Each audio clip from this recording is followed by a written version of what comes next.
Michelle, hey, congratulations on your new film, The Italians. Thank you very much. Thank you. It's You know, always I've exciting when you're about to give birth. I've seen a couple of your films already. I think this is the first time I ever seen you on screen actually for yourself. And I know you've acted Yes, I before. don't. Yes, I started out as an actress, and I don't always do it unless it speaks to me, unless the part speaks to me. And this particular part was a little autobiographical. It was an amalgamation of my mother, my sister, my grandmother, probably my great grandmother, all mixed into one. So it was my blood memory. I knew how to do it. So what was that what initially drew you to this project in the first place? Yes, absolutely. It was, very reminiscent of my childhood. I grew up in an Italian family.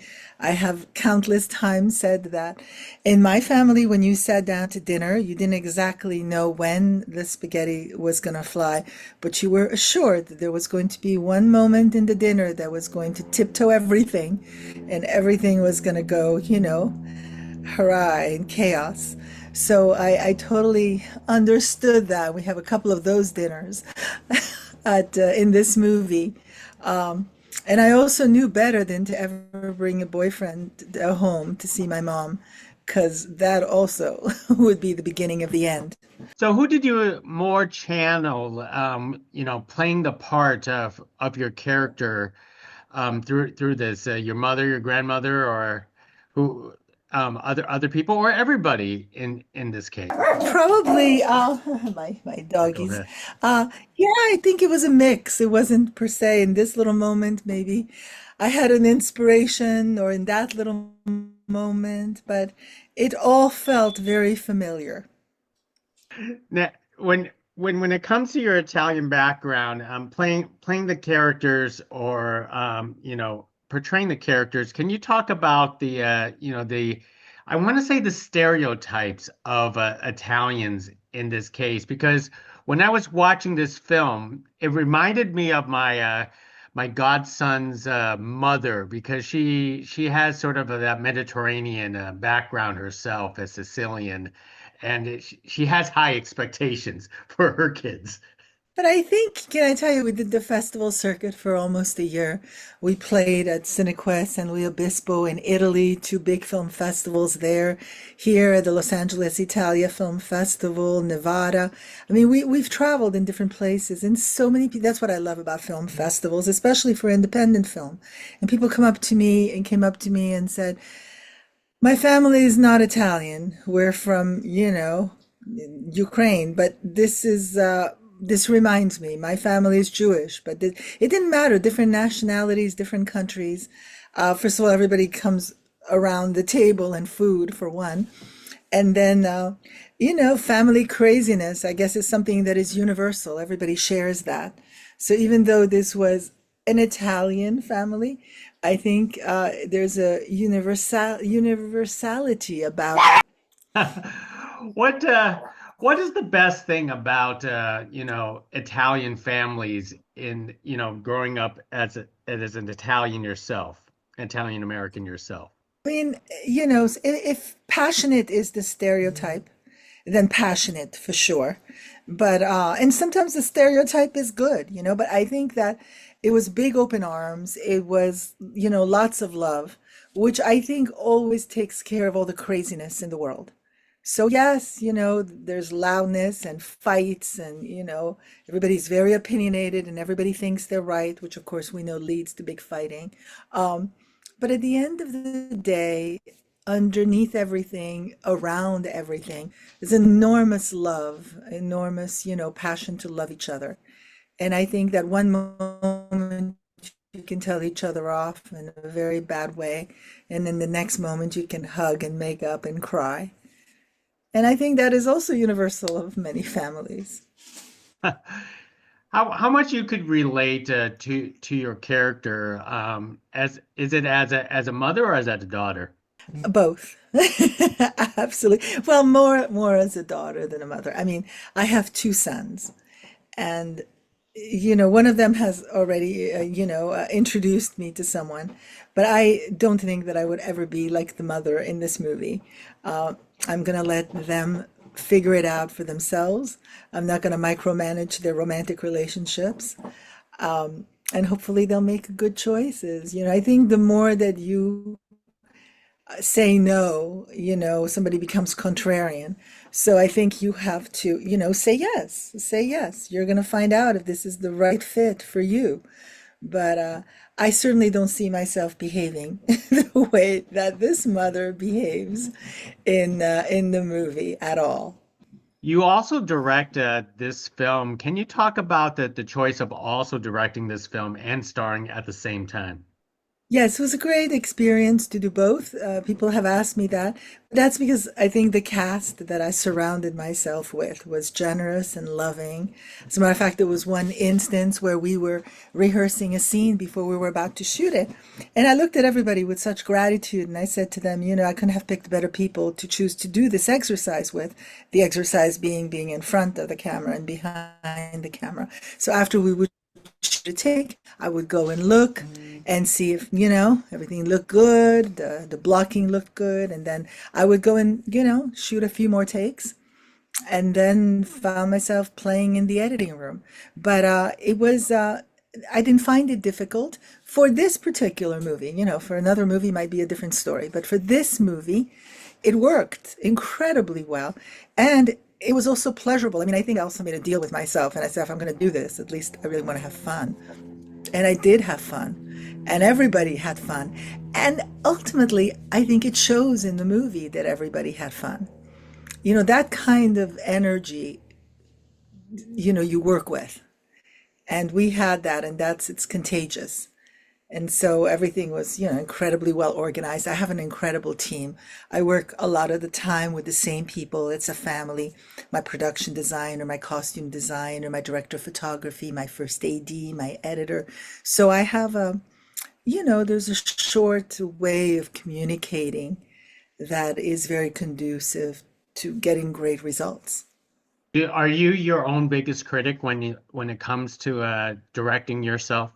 I don't know if I'm my own biggest critic because I have some critics around me, so maybe they take care of that role. But I am, I do have a certain standard that I like, and when it works, it works, and when it doesn't work, it doesn't work, and you push for it to be, the best that it can be in that moment.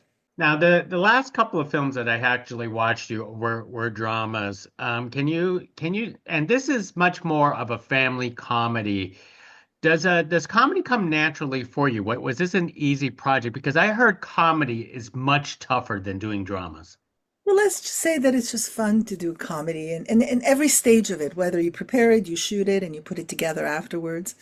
It just feels like fun.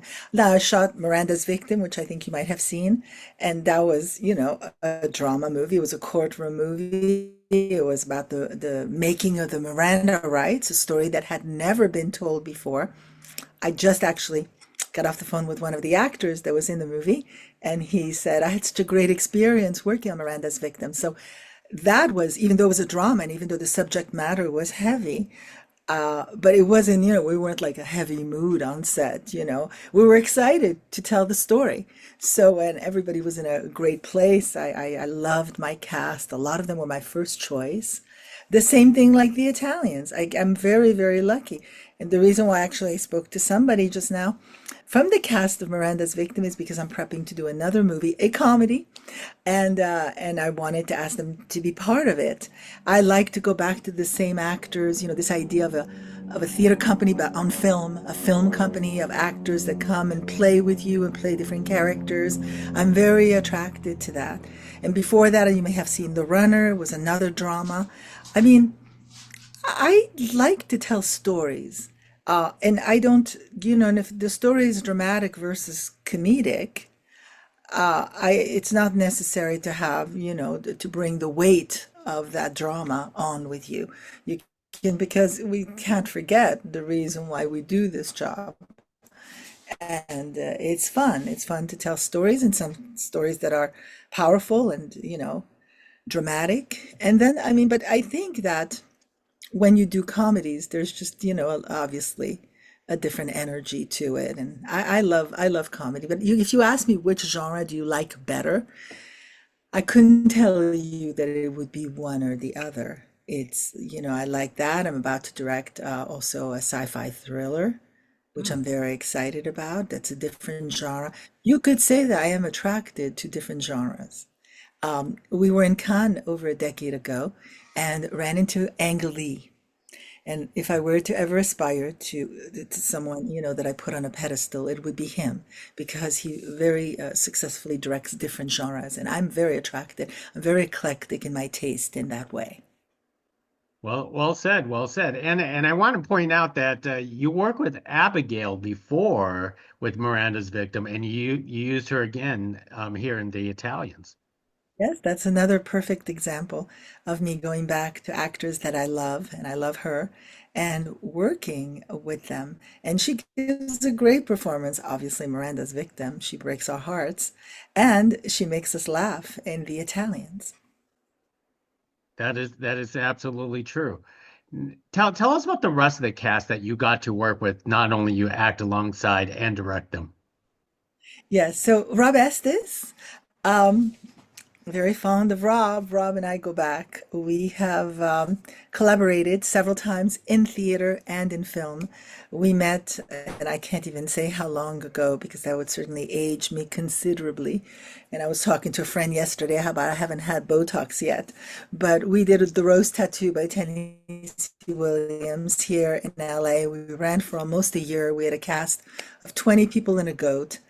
And when I was thinking about who would play the part of Vincenzo in The Italians, he was the first person that came to mind. And I was so thrilled when he said yes. Um, so Rob is just, has so much fun playing this character as you were able to see. And then I was able to get Lanie Kazan, the legendary Lanie Kazan, to come play the mother. I have not, she just, steals the movie. Every scene that she's in, she brings the house down. We have a premiere now at the Harmony Gold, a red carpet premiere. Will hopefully will be sold out the way that other screenings have been. And we see the reaction of the audience. People, there's like roaring laughter. But when Lainey comes on, oh my God. And then Perrey Reeves, who's, Mrs. Ari on Entourage, is also wonderful. She's got a rainbow of emotions. She's a beautiful, truthful, sensitive actress. So I loved working with her. And she actually had worked with Rob before, so there were 2 degrees of separation. Abigail, who we talked about, who plays the girlfriend of Matthew Daddario, who plays my son. And Matthew and I are about to go do another movie together. So that there's another example of wanting to collaborate with people that I have great experiences with. Olivia Lucardi is a young actress. My son had showed me a show called Zero. Oh, it's Channel Zero. She was the lead in that. And I thought, I didn't know I was going to cast her in The Italians. But when I saw her in that show, I said, what a talented young actress. And David DeLuise, who's the son of Dom DeLuise, he's also, totally brilliant. Uh, I'm sure I'm forgetting some people here, but it just, and Luca Riemma. He's an authentic Italian actor. He's so full of, ideas and passion and humor. And I thought when it came time to cast the priest, I didn't want to cast it stereotypically. I didn't want to cast somebody who you thought, oh, that's going to be the priest. I wanted a young, good-looking guy with a little wicked sense of humor. And I certainly found that in Luca. I'm actually astonished on your casting processes because every time I see you with the film, you bring in an amazing ensemble. You attract, great names to be a part of your cast, and you pull that off over and over again. Unlike other, independent films where they could only get maybe one or two, but you always bring in an ensemble for every project that you bring in. Thank you. Yes, I love actors. I love working with actors. And I think that we have just, a great rapport on set and permission to take chances and have a lot of fun. Now, I do want to bring up Lanie is because Lanie is a wonderful actress, especially with her Mediterranean background, and she is best known for, My Big Fat Greek Wedding, and to have her in an Italian movie, in the back of some of our minds going, wait, isn't she in a Greek movie? But culturally, it's the same, and in this case, Ita being Italian is not a requirement to be in this film, right? Well, there's a lot of Italians in this film. I have Italian blood, coursing through my veins. People have asked me many times if I was Greek, though. I have gotten that so many times in my life. Um, but no, I mean, actors have to be able, to play different characters. I think that the controversy is when, you're playing different races, then that's a different story. But an actor is versatile. An actor has range. An actor needs to be able to perfect different dialects and different accents. And this is also the distinction here of this movie. It said it's an Italian-American family. Hmm. So, and I don't know if you know, there's a lot of controversy between Italian-American and pure Italian. And there's a lot of controversy between Italian from the north and Italian from the south. So my mom was Italian from the north. The Italians that were born in the north of Italy, have think that they're better, they're than the Italians from the South. There's always that, cultural conflict. But no, I mean, I think that a lot of the actors in the Italians are actually Italian, and some are, do what they do best, which is being an actor. And of course, you being an Italian American, that's also a different perspective, especially looking at this in a Well, different light. I'm a pure blood Italian. My mother was born in Milano. I have family in Italy. I speak Italian. So I definitely have Italian blood in my veins. Well said. Well, Michelle, I've taken a lot of your time already, but I do want to leave with one last thought. Being an Italian yourself, what is your favorite dish? Oh, that's so funny. If I told you my favorite dish, nobody would watch the Italians. They would boycott me, because it's a dish you can't eat in Italy. Okay, so I make a really, really good shrimp parmigiana. But you understand that you don't mix fish with cheese like ever. So when people come to you at an Italian restaurant with a grated cheese over the fish, it's a complete no-no. But I make a very good shrimp parmigiana. But having said that, that aside, because it's way too controversial, I love eggplant parmigiana. Eggplant parmesan is actually pretty good, but you know what? Shrimp parmesan does sound pretty good. Michelle, thank you very much for speaking to us about the Italians. This is a very funny movie, and everyone definitely check it out. So thank you for speaking to us after people watched it at the film festivals, and now people will have a chance to watch it themselves. Thank you. Thank you again. Thank you.